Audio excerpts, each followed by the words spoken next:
This is SG2 Perspectives, a conversation with SG2 experts and industry thought leaders about the biggest trends in healthcare and what we expect that's going to mean for the future of healthcare delivery. We're always looking for new ideas and topics from our listeners, so please reach out, share your ideas. You can email us at sg2perspectives@sg2.com or connect with us on LinkedIn or Twitter, and you can find links to all that in the show notes. Now, on to this week's episode. The thing about living through a crisis is it's a clarifying event, and it helps you really clarify what is central to my identity, my strategy, and what's a distraction. Welcome to SG2 Perspectives. I'm your host, Trevor Durin, and today we have another conversation in our series around financial strategy. I have three colleagues with me who spend their time talking with our members about these topics, and I wanted to have them here to talk about some of kind of the emerging new things we're hearing. And my understanding is recent conversations have kind of gravitated towards new dynamics in payer contracting. So that's going to be our focus for today. And then there's a few other tangential things that have come up in conversations with financial leaders. With me today to help us walk through this are Steve Jenkins, longtime SG2 senior thought leader and a voice and name many of you probably recognize, Brian Esser, who leads our financial strategy practice, and Rich Daly, who's one of the members of our finance team. Let's get started with what, if anything, has changed fundamentally in payer contracting due to COVID-19. There was a lot of speculation over the summer that open enrollment and discussions with payers could be a lot different this year. What did it really look like? What's changed? What are people expecting going forward? Steve, why don't you kick us off? Sure, Trevor. What we're hearing from members is that in terms of impact of COVID on payer contracting, little, if anything, has fundamentally changed. Certainly middle of last year, there was a lot of activity to secure cash flow when hospitals were virtually shut down. And there's a sense of focus and clarity now in contracting to ensure that the deals that our members are making can ensure a strong cash flow in the months and years ahead. And there's a lot of non-COVID related forces in payer contracting. But in terms of COVID specifically, how you approach contracting, the nature of the negotiation, fundamentals are fundamentals. Brian, you agree? Yeah, I totally agree with Steve, and Steve's a veteran of the space, so I can't go against what he said. But I think there are two really fundamental nuances going into 2021 that historically haven't been there. Number one is the introduction of price transparency and the rule that passed last year and came into effect early January of this year, requiring hospitals to post both their gross and payer negotiated prices in an easy to read 300 shoppable service format, which we all have heard about. But even more significant is that machine readable file that really discloses their entire book of business. So how does that transparency data get leveraged by the payers and even more so by the employers and the consumers themselves? And then secondarily is this idea of the digital frontier. What does virtual health, telehealth, all of that space between the payer and the provider look like? And as you begin your negotiations, what does that mean? Does that cause you to think about things differently? Should you be willing to cede certain things historically that you wouldn't have to get a foot in the door in the virtual? And who's really going to own that space moving forward? Rich, anything you've heard that's different than those themes? Yeah, and a couple of secondary effects we've seen from the pandemic is some more push from health systems for shorter terms for these new contracts. They really want 3 years max, and actually payers are telling us that they are open to more limited durations, some including 1-year extensions of existing contracts with minimal changes in order to accommodate the uncertainty and the financial strains that are on their health system partners. Another secondary effect is in the ongoing and continued conflicts over site-neutral and prior authorization policies. Some health plans have told us that they're able to use or get a little leverage from their data on COVID adverse effects on the health system in their ongoing discussions with payers. All right, let's dig deeper into several of those things that you guys mentioned. First, what's been some of the speculation you've heard about maybe the potential pain points and potentially some advantages around the new mandates for transparency? I'll kick that off. Transparency, not surprising per se. We've seen this coming. There's been a push by CMS and others saying we want more data out there to really, in theory, give consumers the data they can to be shopping, but really recognizing there's a Medicare trust fund issue and we need to bring prices down. But this becomes quickly, and we've been hearing from our CFO members that price transparency is the number one issue they're facing in 2021, at least the most concerning issue. And how do you really approach that? We're hearing anywhere from 60 to 75% of members are complying in some way, but full compliance is really varied across the board. And really, there's that fear of, should I be a first mover in my market, put my rates up, and what does that do among my competitors? And does that give them a leg up? And or what are the insurers going to do with that data? And will that show up in our negotiations this year? And we've already heard anecdotal evidence that is showing up. Everything from it's been mentioned casually in negotiations to I've been asked by my insurer to open up my entire contract based on the price transparency data. So it is a real concern and one that's quickly becoming a reality in the market. And I'd note that there are potential benefits health systems have mentioned to us, and those can come from comprehensively comparing in each market they operate in their own negotiated rates with those of their competitors. Health systems plan to use relatively low rates when they find them in their upcoming negotiations with their payers. And even when they find that in a given market they have the highest rates, that type of analysis can prepare them so that they have time to develop a defensive strategy along the lines of things like quantifying their larger relative footprint or whether they provide high need services in those specific markets. So really doing some homework and understanding where you stand may be a key response to the transparency policies. Yeah, clearly the law that took effect January 1st is just one step in a long journey toward greater price transparency. I think one of the fallacies of this topic, it's talked about as a tool for consumer shopping and in a very limited set of circumstances for a very limited set of clinical services. Maybe so. But principally, transparency is about arming employers and payers, and in some cases, as Rich mentioned, health systems with data that they can use as a weapon to inform their negotiations. And clearly, payers and employers are looking to use this data as a cudgel. But there's both offense and defense to be played for health systems, depending on their position in the market with regard to price. Steve, you've been in the market and you're dealing with both providers that have the market penetration and maybe clout and those that do not. How would you educate or counsel a large player in a market share dominant, and they know that their prices are probably better than most? What's their positioning on this versus one who maybe underpriced or not have that advantageous position? Their argument is what it's always been, that, look, we're the essential provider in this market. If you want to sell insurance benefits, insurance policies to employers, you got to have us in our network. If you have a quality and customer experience story to tell, that improves your argument. But being an essential part of any insurance network is still powerful. One other place where getting, and we probably have better data now than we've ever had before, is around digital health and especially direct-to-consumer virtual health after the rapid growth last year. But this really led to just a turf war between payers and providers around the digital front door, right? How are health system finance leaders thinking about investments here? What are you hearing in terms of where people are making their bets?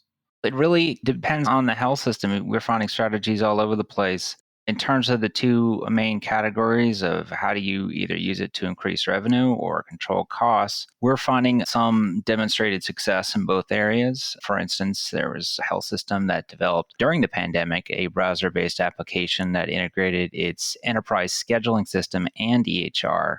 And that was able to triage patients for in-person versus virtual. That system cost them $200,000 and it saved them $3 million in the span of 6 months. On the revenue generation side, some smaller and rural hospitals have expanded their teleconsult capability, and that has allowed them to bring in specialists and retain some high revenue care services that would otherwise be patients that they're forwarding on to tertiary centers, and able to obtain some real revenue benefits from those kinds of approaches.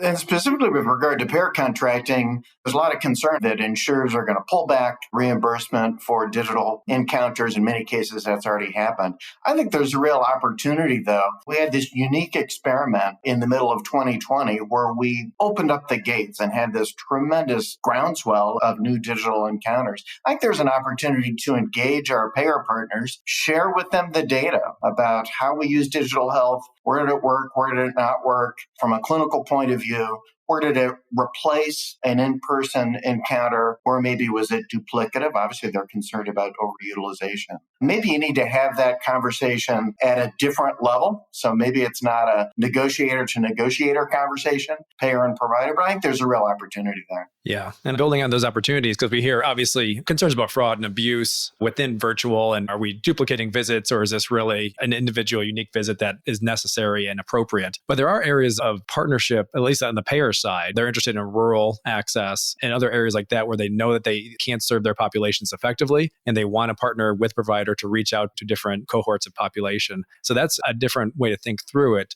And then secondarily, I guess the bigger concern is who's really going to own this digital area, because we see the payers investing in virtual and telecoms. You have the independent third-party companies out there. And how do you invest appropriately or not? Is it really more of a partnership play and then turning around and saying, look at the offering that we can produce, and this is going to help us manage our overall cost and expenditure to the payer, versus them coming in and sort of leaping upstream and really steering their patients more aggressively via the virtual facets. So that's sort of the discussion we have and we think is going to be important. And third consideration is, what does that do to your footprint? You have urgent care that might be slightly depressed due to virtual uptake. We hear the EDs are down, especially freestanding. What does that mean? And how do you continue to invest your capital in those areas? So what is the overall front door access, and how does virtual impact those negotiations as well?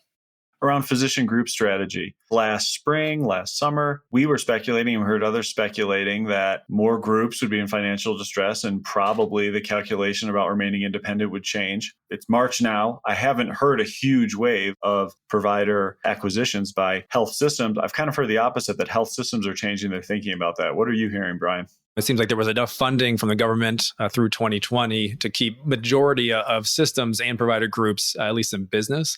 But the question moving forward now is, what does that employed group especially look like? We know the subsidy per physician is still astronomical, let's say $200,000 on average. And what does that mean moving forward? And should you continue to carry that subsidy, knowing that items like virtual are out there, you have disruption coming from different players in the industry, focus on the primary care space? And does it make sense to continue to carry that subsidy forward? Or should we look at different options? Is partnering with independents the right move? We've seen partnerships emerge across the national front, not just due to the pandemic. So what is the different ways to play, and where should you be placing your bets and your dollars on the physician alignment space? We've heard this kind of expanding dynamic of prior auth went away for a while. Well, we now have data to understand how that impacted care patterns and outcomes. At the same time, payers are pushing for direct access to provider EMR systems. There's new elements in the negotiation here, Steve. How should provider systems think about leveraging that? We're already hearing from our members that insurers are snapping pre-auth back in place after the great relaxation of rules in 2020. We had this great experiment for a period of months in 2020 where pre-auth was relaxed. And I think there's an opportunity to look at the data. Where did that have an impact on utilization? Where did it not have an impact? And is there dialogue to be had with an insurer about, well, let's bring back pre-auth in these clinical circumstances, but not maybe in this other set? And we can save both of us a lot of time and money and aggravation. Yeah, that's fair. I'm anxious to hear the product of some of those conversations. I'm not hearing them happen yet, but I think there's an opportunity there. So it's a bit of a challenge to our members. One other thing continues to be more aggressively discussed is allowing payers access to the EMR so they could get ahead of that pre-auth and maybe streamline a bit, which in theory makes sense, reduces maybe the burden on your workforce, but there is a negotiation point there to allow that access or not, and what is the downstream benefit of that. So more to come there, but I would expect more of that entanglement to occur. At least some health systems have successfully gotten plans to allow them to replace components of their prior authorization with a health system-based pre-approval process where it felt like the health system was using a sufficient tool to really determine when that's needed versus not. All these kind of efforts aside, it's probably important to mention that a lot of health systems don't broadly view fighting this across the board as worth the fight. It's something that health plans seem very intent on pushing further, and it's not generally seen as a broadly winnable fight.